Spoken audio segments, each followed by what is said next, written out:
Social మీడియాలో ఇప్పుడు ఒక పేరు మారుమోగిపోతుంది. ఆమె మరెవరో కాదు, యాంకర్ శ్రవంతి చోకరపు. హే భగవాన్ సినిమా టీజర్ లాంచ్ ఈవెంట్లో ఆమె మాట్లాడిన మాటలు వింటే ఎవరికైనా కన్నీళ్లు రావాల్సిందే. మనం ఒక సినిమా ఈవెంట్ చూస్తున్నామంటే అక్కడ స్టేజ్ మీద యాంకర్ కనిపిస్తారు, హీరో హీరోయిన్లకు పరిచయం చేస్తారు.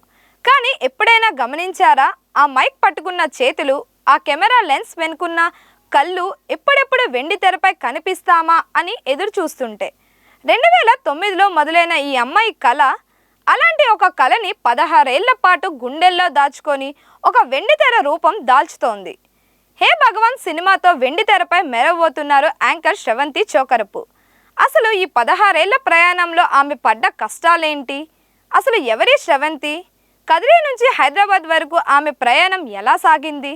ఆమెపై వచ్చే ట్రోల్స్, ఎక్స్పోజింగ్ కామెంట్స్కి ఆమె ఇచ్చే సమాధానం ఏంటి? యాంకర్ టు యాక్టర్, ఈ మార్పు వెనుక ఉన్న రహస్యం ఏంటి? ఈరోజు మనం వీడియోలో క్లియర్గా తెలుసుకుందాం. శ్రవంతి పుట్టి పెరిగింది అనంతపురం జిల్లాలోని కదిరిలో. కదిరి నుంచి వచ్చిన అమ్మాయి కావడం వల్ల ఆమెలో సహజంగానే పోరాట పటిమ ఉంది. చిన్నప్పటి నుంచే సినిమాలంటే ప్రాణం. ముఖ్యంగా పవర్ స్టార్ పవన్ కళ్యాణ్ అంటే విపరీతమైన అభిమానం. నటి అవ్వాలనే బలమైన కోరికతో 2009లో హైదరాబాద్లో అడుగుపెట్టింది. 2009లోనే ఇండస్ట్రీకి రావడం అంటే అప్పట్లో సోషల్ మీడియా ప్రభావం తక్కువగా ఉన్న సమయంలోనే ఆమె ధైర్యంగా అడుగువేసింది.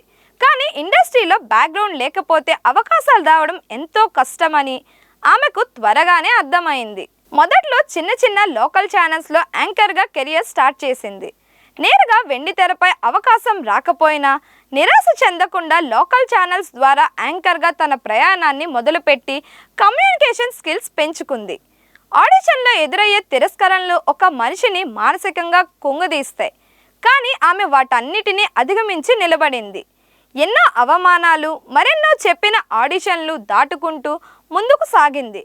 సాధారణంగా చాలామందిలానే శ్రవంతికి చిన్నప్పటి నుంచి కళల మీద ఆసక్తి ఉంది. శ్రవంతికి మంచి బ్రేక్ ఇచ్చింది యూట్యూబ్ ఇంటర్వ్యూలు.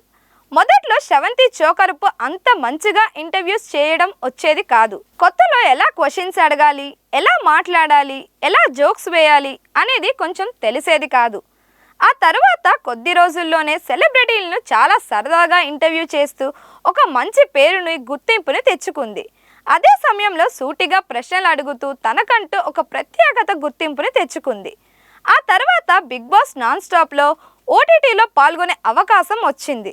బిగ్ బాస్ ముందు వరకు ఆమెకి అంత ఫేమ్, పాపులారిటీ ఉండేది కాదు. ఒక్కసారి బిగ్ బాస్లో అడుగు పెట్టగానే ఈ షోతో ఆమె క్రేజ్ అమాంతం పెరిగిపోయింది. ఇక బిగ్ బాస్లో ఆమె అందచందాలతో ప్రేక్షకులకి మరింత దగ్గరయ్యింది. బిగ్ బాస్లో ఆమె డ్రెస్సింగ్ సెన్స్, ఆమె మాట్లాడే మాటలు, ఆమె చేసే అల్లరి ప్రజల్ని పిచ్చోల్ని చేసిందనే చెప్పాలి. ఇక శ్రీదేవి డ్రామా కంపెనీ వంటి పాపులర్ షోల్లో తన టాలెంట్ని ప్రూవ్ చేసుకుంది. పెళ్ళయి ఒక బాబు ఉన్నా కూడా గ్లామర్ని మెయింటైన్ చేస్తూ నేటి తరం మహిళలకు ఒక ఇన్స్పిరేషన్గా నిలిచింది. శ్రవంతి గ్లామరస్ ఫోటోషూట్స్పై నెటిజన్లు రకరకాలుగా కామెంట్స్ చేస్తూ ఉంటారు. ఎక్స్పోజింగ్ చేస్తున్నారంటూ ట్రోల్స్ చేస్తూ ఉంటారు. శ్రవంతి ఈ విషయంలో చాలా బోల్డ్గా ఉంటుంది. గ్లామర్ అనేది ఒక ఆర్ట్, నేను ఆ వృత్తిలో భాగంగానే డ్రెస్సింగ్ చేసుకుంటాను అని చాలా సందర్భాల్లో క్లారిటీ ఇచ్చింది. నా కష్టం, నా సక్సెస్ చూడని వారు నేను వేసుకునే బట్టల గురించి మాట్లాడడం కరెక్ట్ కాదు అనేది ఆమె స్టైల్. విమర్శలను పాజిటివ్గా తీసుకుంటూ తన పని తాను చేసుకుంటూ వెళ్ళడమే ఆమె సక్సెస్ సీక్రెట్ అని చెప్పుకొచ్చింది. ఇటీవలే జరిగిన మూవీ ఈవెంట్లో ఆమె మాట్లాడుతూ 16 ఏళ్లుగా గివప్ ఇవ్వకుండా ఇక్కడే నిలబడ్డాను అని ఎమోషనల్ అయ్యారు. కలర్ ఫోటో సినిమాతో హీరోగా పరిచయమైన టాలీవుడ్ యంగ్ హీరో సుహాస్ ప్రస్తుతం నటిస్తున్న తాజా సినిమా హే భగవాన్. గోపి అచ్చల దర్శకత్వం వహిస్తున్న ఈ చిత్రంలోని శివాని నాగరం హీరోయిన్గా నటిస్తోంది.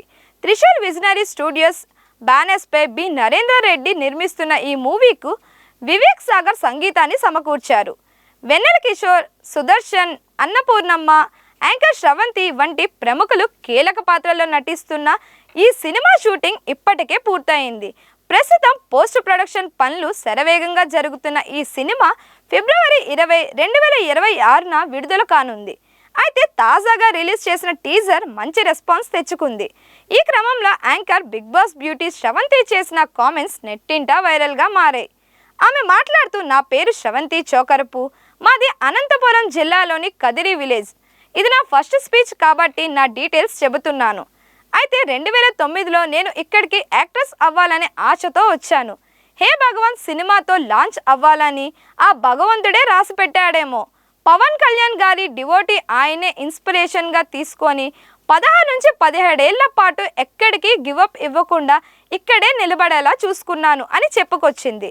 ప్రస్తుతం ఆమె చేసిన కామెంట్స్ నెట్టింట వైరల్గా మారాయి. Please like, share and subscribe to Disha TV.